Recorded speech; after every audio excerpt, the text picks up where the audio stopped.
ఈరోజు మనం మిసెస్ రజనీ గారితో ఉన్నాం. ఆల్మోస్ట్ మేడంకి తనకుండే పెయిన్కి, తనకుండే ప్రాబ్లంకి ఏదైతే L4, L5, L5S1లో డిస్క్ బల్జ్ ఉండేనో దాంతోపాటు ఏదైతే తనకి రైట్ లెగ్ లాగడం, తన పోస్చర్ మొత్తం డివేట్ అయ్యి ఉండడం మనం చూసాం ఫస్ట్ కన్సల్టేషన్కి మేడం వచ్చినప్పుడు. దాంతోపాటు స్టార్టింగ్ ఇనీషియల్ సెషన్స్లో కూడా మనం వీడియోస్ మనం చూడడం జరిగింది. సో ఇవాళ last video, actually last session అంటే మనం ఏదైతే ఎక్స్పెక్ట్ చేసామో 21 సెషన్స్, దాంట్లో పెయిన్ అనేది మనకి అంత డ్రాస్టిక్గా చేంజెస్ మనం చూడలేకపోవడం వల్ల ఇంకా 21 సెషన్స్ మనం ప్లాన్ చేసాం. ఇది చాలా తక్కువ జరిగేది. కాకపోతే మేడంకి ఉండే సివియారిటీ, తనకుండే ప్రాబ్లం, తన రెస్పాన్స్ ఆఫ్ ద బాడీని బట్టి మనం ఇంకా పెంచాల్సి వచ్చింది. సో ఇవాళైతే లాస్ట్ సెషన్ అండ్ తనని అడిగి తన సార్ని అడిగి తెలుసుకున్నాం ఓవరాల్ జర్నీ ఎలా జరిగింది అండ్ ఇప్పుడు ఎలా ఉన్నారు, క్వాలిటీ ఆఫ్ లైఫ్ ఇప్పుడు ఎలా ఉంది అండ్ ఎప్పుడు వాళ్ళ బాడీ అనేది రెస్పాండ్ అవ్వడం మొదలైంది అనేది అడిగి తెలుసుకున్నాం. సో హలో అండి. నమస్తే. సో ఎప్పుడు అయింది ప్రాబ్లం స్టార్ట్? ఫస్ట్ 1.5 year నుంచి అయితే కాళ్ళు లాగడం ఒకటే ఉండే సార్. ఇప్పుడు ఇక్కడికి రాకముందు ఒక 2 months నుండి ఎక్కువ అయిపోయింది. కాళ్ళు లాగడం ఎక్కువ అయిపోయి, అంటే నేను చాలా నడిచినప్పుడు ఎక్కడికో వెళ్తే నడిచిన తర్వాత నెక్స్ట్ డే నుండి కాళ్ళు లాగడం ఎక్కువ అయిపోయి బెండ్ అయిపోవడం జరిగింది. కొంచెం సైడ్ బెండ్ అయిపోయింది. రైట్ సైడ్ బెండ్ అయింది. రైట్ సైడ్ మనకి రైట్ లెగ్ కూడా లాగడం రైట్ సైడ్. యాక్చువల్గా మనకి ఈ L4, L5, L5S1లో రెండు వైపుల పోస్టర్ సెంట్రల్ డిస్క్ బల్జ్, దాంతోపాటు రెండు వైపుల న్యూరల్ ఫోరామిన్ నర్వ్ ఉందన్నమాట. కాకపోతే ఇంపిచ్మెంట్ లెఫ్ట్కి ఎక్కువ ఉంది ఎంఆర్ఐ ప్రకారంగా. కానీ మేడంకి రైట్ లెగ్ లాగడం, దాంతోపాటు రైట్ సైడ్ బాడీ టిల్ట్ అయిపోయింది, రైట్ సైడ్ ప్లస్ ముందుకు బెండ్ అయిపోయింది. సో ఇంకా మెల్లమెల్లగా స్టార్ట్ అయింది. స్టార్ట్ అవ్వడం ఏదైతే ఉందో ఒక 2 months నుంచి స్టార్ట్ అయింది. 2 months నుంచి ఎక్కువ అయిపోయి బెండ్ అయిపోవడం అయింది. అంతకుముందు కాళ్ళు లాగడం ఒకటే ఉంటుంది. సో ఇంతకుముందు ఏమైనా ట్రీట్మెంట్స్ తీసుకున్నారా మీరు మా దగ్గర రాకముందు? అంటే హాస్పిటల్స్, ఆర్థో డాక్టర్ దగ్గర కన్సల్ట్, ఎక్స్రే అవన్నీ తీశారు. అండ్ తర్వాత ఎక్స్రేలో కూడా ఫర్దర్ కొన్ని రోజులకి 1 weekకి టాబ్లెట్స్ రాసిచ్చారు. తర్వాత 1 week తర్వాత మళ్ళీ ఎంఆర్ఐ స్కాన్ చేద్దాము అవన్నీ చెప్పారు అన్నమాట. ఎంఆర్ఐ స్కాన్ అంటే ఇంకా మళ్ళీ మేము కన్సల్ట్ అయ్యాం 1 week తర్వాత. ఆయన సరే నేను అక్కడ ఇక్కడ వాళ్ళకి డయాగ్నోస్టిక్స్ ఎక్కడ తెలుస్తో అక్కడ రిఫర్ చేసి ఎంఆర్ఐ చెప్తానని చెప్పారు. బట్ ఎంఆర్ఐలో కూడా అతనిలో నాకు ఒకటి ఏమనిపించిందంటే మ్యాక్సిమం ఆపరేషన్కి వెళ్ళడానికి ఆయన చెప్తున్నారు ఫీల్ అయ్యాను అనమాట. తర్వాత నేను న్యూరోని కన్సల్ట్ అయ్యాను. ఆమె కూడా సంథింగ్ నర్వ్స్ అన్నిటికీ ఇలా పెట్టేసినారు, అన్ని క్లిప్స్ అన్ని పెట్టి సంథింగ్ లెఫ్ట్లోనే కొంచెం ప్రాబ్లం ఉంది. అక్కడ నర్వ్లో నుంచి ప్రొలాంగ్నెస్ అవ్వట్లేదు, అక్కడ సంథింగ్ అబ్జెక్ట్ అవుతుందని చెప్పారు అన్నమాట. సో దీనికి కొన్ని 15 daysకి టాబ్లెట్స్ రాసి ఇచ్చారు. దాని తర్వాత మళ్ళీ ఫిజియోథెరపీ రిఫర్ చేద్దామని చెప్పారు. సో ఫిజియోథెరపీ రిఫర్ చేయడం అంటే అది నార్మల్ ఫిజియోథెరపీ అంటే మైట్ నాట్ బి, అంటే ఓన్లీ వాళ్ళ సెషన్స్ మాదిరిగా ఓన్లీ మసాజ్ చేసేసి పంపించడం అలా నేను ఫెయిల్ అయ్యాను. బట్ చిరోప్రాక్టర్ని కూడా నేను మ్యాక్సిమం గూగుల్లో చూశాను.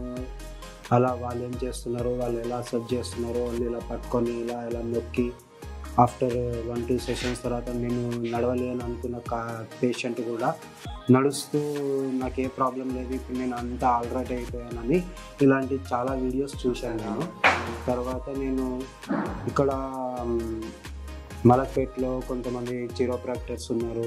నెక్స్ట్ అలా చూస్తే వాళ్ళకి 1-2 branches ఉన్నాయి.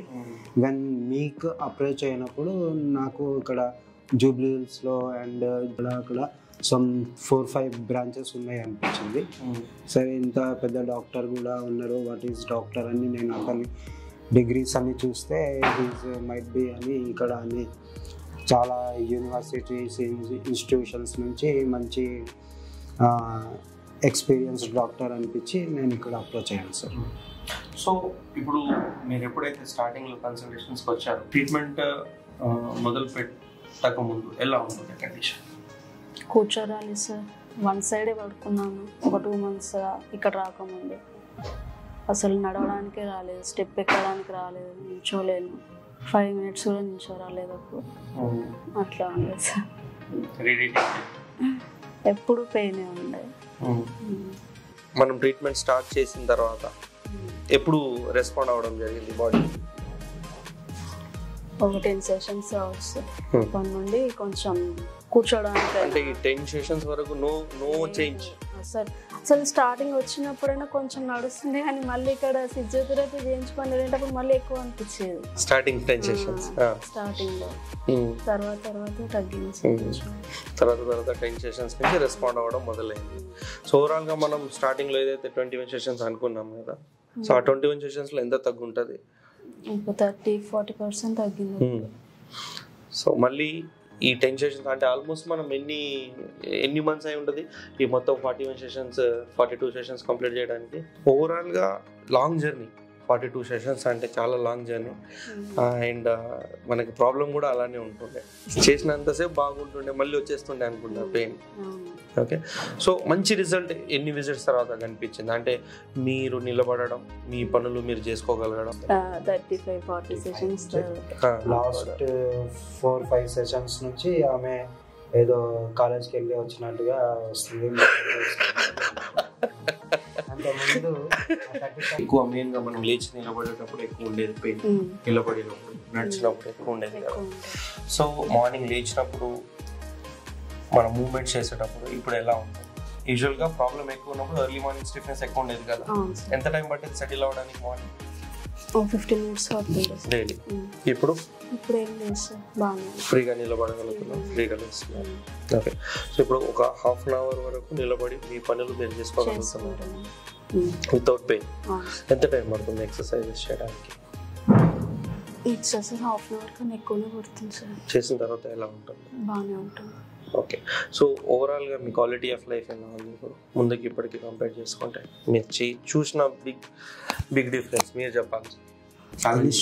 ఇనిషియల్ ఆమె రాత్రి 10 o'clock అలా బెడ్కి వెళ్ళి, అంటే పడుకునే టైం నుంచి మధ్యలో టాయిలెట్ కావాలని వచ్చిందంటే ఆమె లేవడానికి తనంతా తాను వెళ్ళి టాయిలెట్కి వెళ్ళేసి వచ్చే మనం కామన్గా వెళ్ళేసి వస్తాము.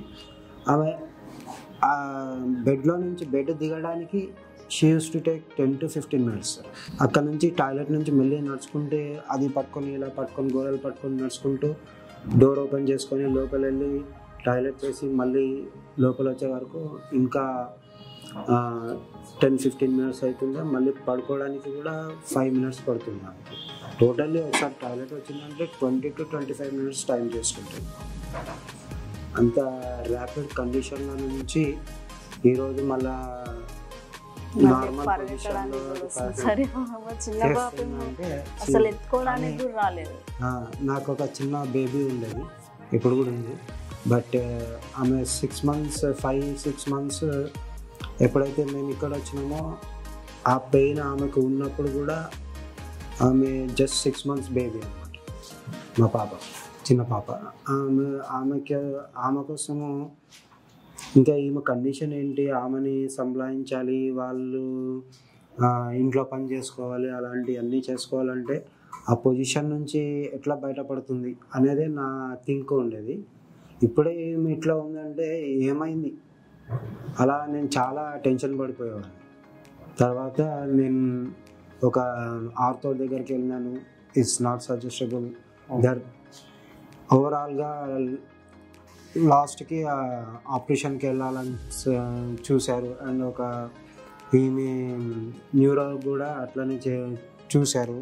దీనికి ఓన్లీ ఆపరేషన్ అయినా లాస్ట్ చివరి దారి, వితౌట్ ఆపరేషన్ ఏం కాదా అని నేను ఆలోచించాను సార్. సో వితౌట్ ఆపరేషన్ తోటి వెళ్ళాలంటే ఇంకా సెవరల్ వీడియోస్ చూసి అట్లా అప్రోచ్ అయ్యి, అంటే ఆ వీడియోస్లో నేను ఇక్కడ కూడా వచ్చి ఇంత ఫిజియోథెరపీ అవుతుంది ఆ వీడియోస్ చూస్తే జస్ట్ అక్కడికి వెళ్తే వాళ్ళు ఇలా పట్టుకొని అలా పట్టుకొని సెట్ చేసేస్తే 1 to 3 sessions సెట్ అయిపోతుంది అని నేను అనుకున్నాను. బట్ ఇంత 4-5 months టైం పడుతుందని నేను అనుకోలేదు సార్. అండ్ పేషెంట్స్ కూడా మీరు కంటిన్యూగా వచ్చి ప్రాపర్గా చాలా మంది ఈ మధ్యలో అంత సివియర్ ప్రాబ్లం ఉన్నప్పుడు ఇంత డేర్ చేయరు, ఇంత లాంగ్ జర్నీ చేయడానికి. చాలా మంది కాంప్రమైజ్ అయిపోయి స్కిప్ అయిపోతారు అన్నమాట, సర్జరీ చేస్తే అయిపోతుంది కదా అంత స్ట్రగుల్ అయినా. సో హ్యాపీ దట్ పేషెంట్స్గా ఉన్నారు, కంటిన్యూగా చెప్పినట్టుగా ఎక్సర్సైజెస్ చేయడం కానీ రెగ్యులర్గా అటెండ్ అవ్వడం కానీ చేయడం వల్ల డెఫినెట్గా ఈరోజు మీరు హ్యాపీగా ఉన్నారనుకుంటున్నాను.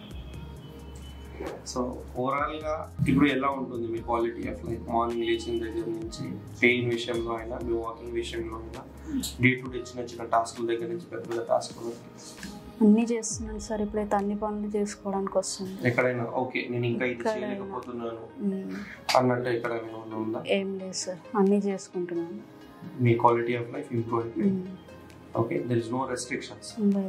ఓకే, సో ఇలాంటి రెస్ట్రిక్షన్స్ అంటే ఏమైనా బరువు ఉన్నాయనుకో, నువ్వు చేయకు, నాకు పిలువు, నేను చేస్తానని చెప్తాను.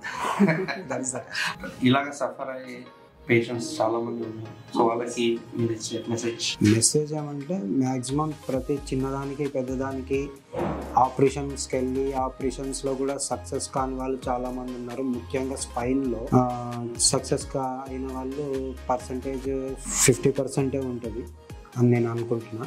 అండ్ ఇలాగా ఓన్లీ ట్రీట్మెంట్స్ తోటి ఆయుర్వేదిక్ కానీ లేకపోతే మసాజ్ ఇట్లాంటి ట్రీట్మెంట్స్ ఏవైతే బెస్ట్ ట్రీట్మెంట్స్ ఉంటాయో వాటిని అప్రోచ్ అయ్యి మనం మన బాడీని టోటల్గా డ్యామేజ్ అవ్వకుండా కాపాడుకొని ఇలాంటి ట్రీట్మెంట్స్ నుంచి బయటపడితే చాలా మంచిదని.